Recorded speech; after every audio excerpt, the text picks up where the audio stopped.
Imagjinoni njën nga legjendat më të mëdha të kinemas botërore, Robert De Niro, duke hyrë në një skenë që nuk është Hollywoodi, por Kosova. Duke interpretuar një histori që nuk është trillim, por realitet. Një realitet i përgjakur, tragjik dhe për shumë prej nesh ende i paharruar.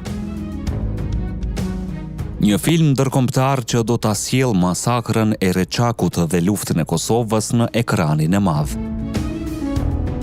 Me Robert De Niro në rolin e një burri që u plagos dhe u dogji gjallë. Babai i producentit kosovar Fitim Krasniqi. Një histori që do t'jap botës zërin që Kosova e meriton. Nëse vlerësoni punën tonë dhe doni më shumë histori të tilla, jepni një pëlqim videos dhe abonohuni në kanalin tonë që këto rrëfime të mos harrohen kurrë.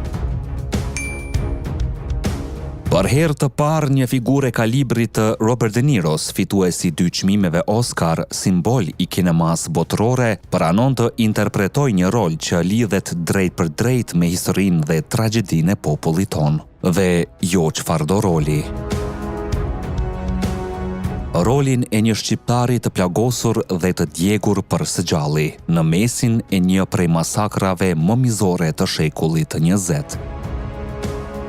Këtë lajm e dha producenti shqiptar Fitim Krasniqi, i cili prej vitesh punon në industrinë ndërkombëtare të filmit. Por ky projekt nuk është thjesht film. Ky është rrëfimi i jetës së babait të tij.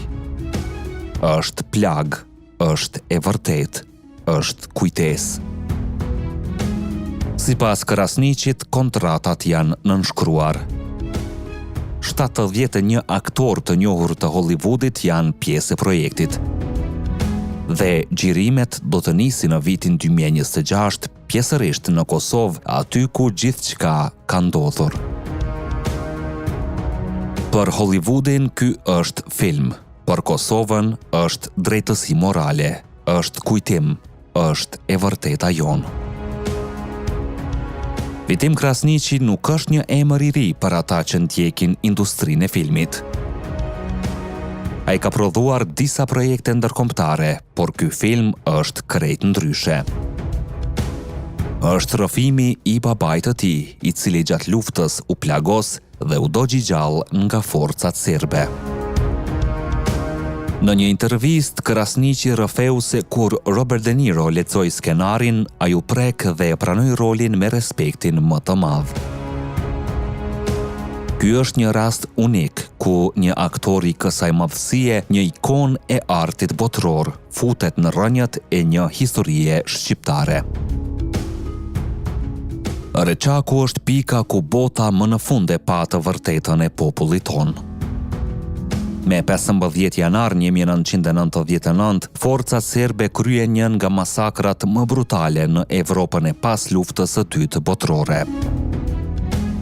45 civil të pafajshëm shqiptar, burra dhe djem të moshave të ndryshme, u nxorën nga shtëpitë e tyre, u torturuan dhe u vranë.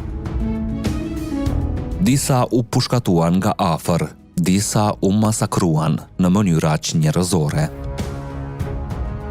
Pamjet e atyre trupave të hedhur në për ara me duar të lidhura, me plag pushkësh dhe thikash, tronditën botën.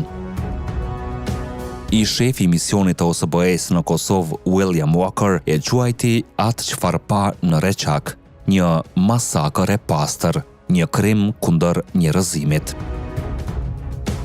Dhe pikërisht nga kjo ngjarje filloi ndryshimi i madh. Reçaku ishte momenti kur bota nuk mund të mbyllte më syt. Ishte pika që çoi drejt bombardimeve të NATO-s dhe shpëtimit të Kosovës. Por për popullin e Kosovës, Reçaku nuk është vetëm histori politikash. Është histori njerëzish, emrash, familjesh, baballarësh dhe djemsh që nuk u kthyen kurrë në shtëpi. Dhe pikërisht një pjesë e kësaj tragjedie e përjetoi edhe babai i Fitim Krasniqit. Në intervistën e tij, Krasniqi u emocionua teksa tregoi fatin e babait. Baban tim e plagosën dhe e dogjën të gjallë. Kjo nuk është sken filmi, ky është realiteti ynë. Realiteti i mira familjeve shqiptare që pan më të dashurit e tyre të torturoheshin me metoda që sot botës i duket e pabesueshme. Ideja që Robert De Niro të luaj këtë rol e ngriti projektin në një nivel krejt tjetër.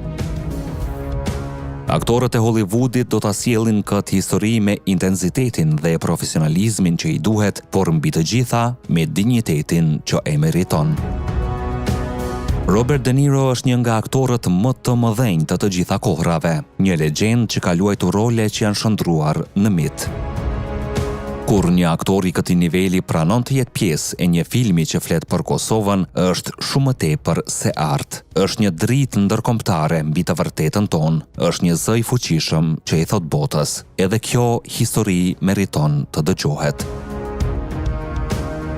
Ky është respekt, është vlerësim dhe një mundësi që vjen rrallë. Nëse regjia ndjek detajet historike, filmi pritet të shpalos sulmet e para të forcave serbe në fshat, terrorin ndaj civilëve, torturat, ekzekutimet në grupe, provën e pastër të krimeve që më pas u përpoqën ta mohonin. Rolin e OSBE-s dhe deklaratën historike të William Walker, fillimin e kthesës ndërkombëtare, reagimin e botës perëndimore, dhimbjen e njerëzve që mbijetuan, historitë individuale që u humbën në heshtje. Dhe mbi të gjitha, sakrificën e një populli që kërkonte vetëm liri. Në qendër të filmit do të jetë historia e babait të Fitim Krasniqit, një histori që përfaqëson qindra të tjerë që nuk u dëgjuan kurrë. Ky film padyshim do të jetë shumë i rëndësishëm, sepse bota harron shpejt, sepse gjeneratat e reja nuk e dinë se çfarë ka ndodhur, sepse ende sot ka njerëz që mohojnë, manipulojnë e shtrembërojnë. Një film me këtë përmas nuk është vetëm art, është dokument, dëshmi edhe kujtesë kolektive. Kosova ka nevojë për filma të tillë, ka nevojë për projekte që flasin në gjuhën që bota kupton, kineman. Dhe fakti që pjesërisht do të xhirohet në Kosovë, aty ku toka ende ruan plagët, e bën këtë projekt edhe më të fuqishëm. Mesazhi i filmit është i qartë. Të tregojmë dhimbjen, por edhe forcën, të tregojmë vuajtjen, por edhe qëndresën, të tregojmë humbjet, por edhe fitoren morale. Kjo është historia jonë dhe më në fund do ta shoh bota. Nëse ky film realizohet siç duhet dhe me De Niro në krye, gjasat janë të mëdha. Bota do të shohë jo vetëm masakrën e Reçakut, por edhe shpirtin e një populli që nuk u dorëzua. Dhe këtë ta shoh në një projekt që është respekt për viktimat, është zë për të vërtetën dhe është nder për Kosovën. Nëse keni ndonjë mendim për këtë projekt, lëreni në komente, duam t'i lexojmë të gjitha. Ne jemi Histori Epike, aty ku e kaluara rilind. Deri në videon tjetër, qëndroni krenar dhe të vetëdijshëm për gjakun që rrjedh në damarrët tanë.